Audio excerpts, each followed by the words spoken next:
How are you guys? Welcome back to Wargaming China. And you know what this channel's about.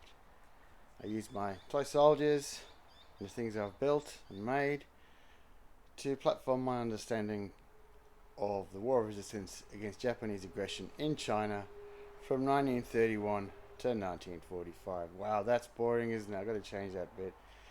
So what you're looking at are my IJN ground forces for the first 5 days of the Battle of Shanghai. Now, historians split the Battle of Shanghai into two parts. The first phase, from the 13th to, well, it depends on who you read, but generally all agree that the first phase has ended by the 22nd of August, and then the second phase from that date onward until the end of the battle, which of course the Chinese lose. Now, during the first 5 days, the IJN faces the Chinese onslaught of Zhang Zhong's Chinese army on its own. The Japanese Navy probably knew this was coming because they had reinforced with SNLF, and for the first 5 days of the battle, regardless of what you read or say, you must believe me that for the first 5 days of the battle, the IJN are on the defensive. It is only after the 19th and the arrival of reinforcements that the Japanese begin their counterattack or their assault on the Chinese positions. But believe me, these 5 days do not represent a passive defense by the Japanese, and it is for this reason that probably many historians claim that the Battle of Shanghai was Japanese aggression from day one. Well, obviously, in the greater context of the war, the Battle of Shanghai was a culmination in Japanese aggression. But for the first 5 days of the fight, all the attacking and the assault itself, because let us remember, after the 1932 Battle of Shanghai, the city had been declared a demilitarized zone.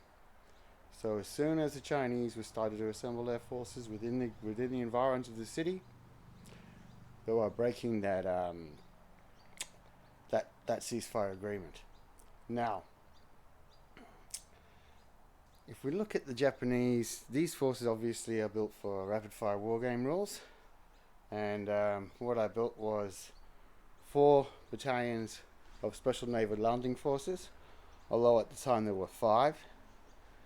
And I built 4 battalions of IJNLF, and then 3 companies of the Naval Reserve Infantry Regiment, which is not to be confused with the Army Reserve Regiment, which was an army formation and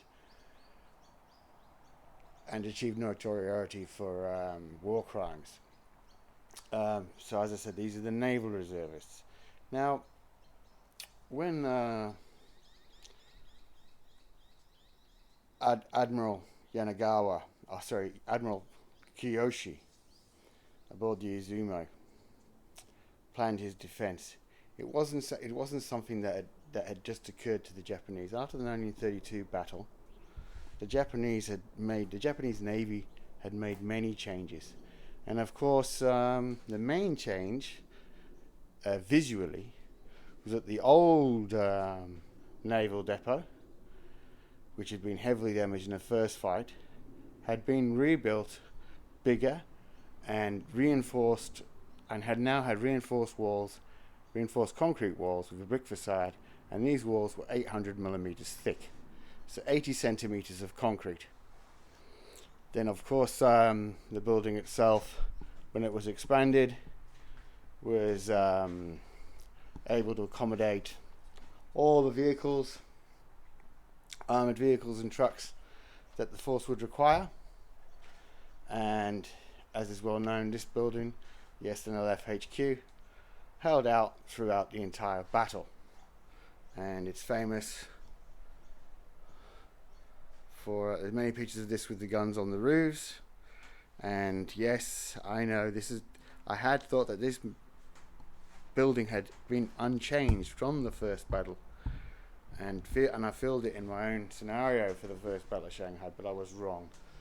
But it's definitely right for the second Battle of Shanghai. So let's look at my rapid fire forces for the battle.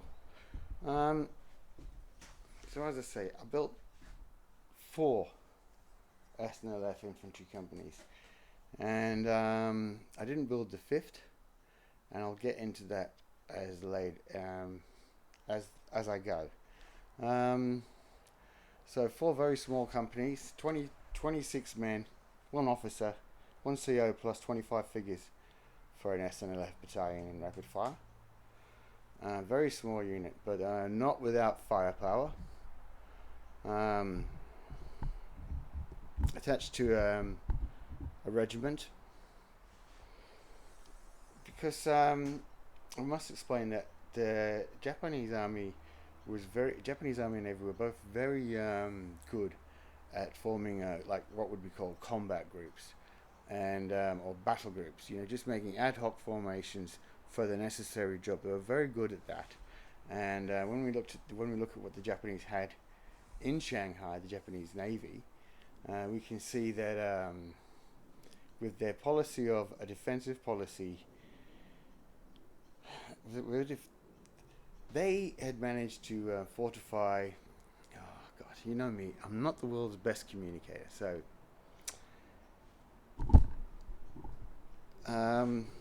Admiral Kiyoshi split his forces basically into 5 groups, and each group had its own artillery, guns, and some armored vehicles to defend certain points along the Chinese advance. Now, because he didn't want to have a passive defense,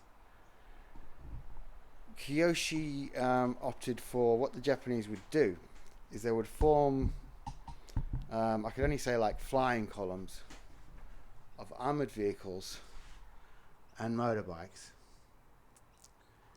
and these would be patrolling between strong points. And it was a very aggressive defense.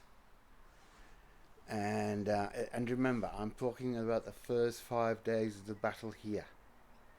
The first 5 days, from the 13th to the 18th. This is how the Japanese forces defended it, because they had 4,000 rifles on the ground, feet on the ground. The Chinese were attacking, well, 30,000 on the 13th, and the numbers grow to about 60,000 within the first 5 days. So how did these small and isolated defensive positions manage to hold back the Chinese attack? Well, the Japanese control the sea, and where the Japanese Navy has land forces, you can guarantee on the water it has ships, and so she did. Admiral Kiyoshi is on board the Izumo, and the Izumo has 4 8-inch guns and 14 16-inch guns. And then there is a cruiser squadron of 3 cruisers, and the cruisers are armed with 8-inch guns and 6-inch guns. And then there is a gunboat flotilla of 13 gunboats, and the gunboats are armed with anything from 120mm guns to 75mm guns, 12-pounders. And then after that there is a mine layer, a seaplane tender, and operating a bit further out is an aircraft carrier. So the fire support and the communications lines of the Japanese will always be intact, because they're not using landlines only, they're also using radios. And throughout the battle, throughout the first 5 days, they are able to coordinate their naval fire support superbly well. In fact, many Chinese assaults are disintegrated on their assembly grounds, just by saturation fire from Japanese heavy guns. Um, so there we go for rapid fire. That's the SNLF, 4 battalions, 3 companies at 7 figures each.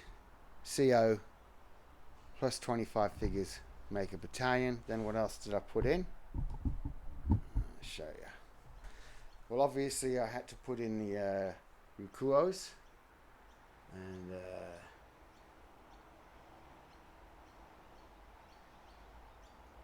they're by EWM. Then the Japanese had about 20 odd armoured cars all in all, and these range from the Vickers Crosleys, which you've seen before on this channel, to 2592s, to Sumida P90s. And as I said, the Japanese armoured cars they're probably about 20 in service during this stage of the battle. Now, as far as armour is concerned, type seems to be the Japanese have between 4 to 8 Type 89s on hand, same number of Hargos, and twice that number of Type 94 tankettes. Type 97 tankettes. Sorry, I always get them confused. And then finally, hang on, I'm just going to get a drink.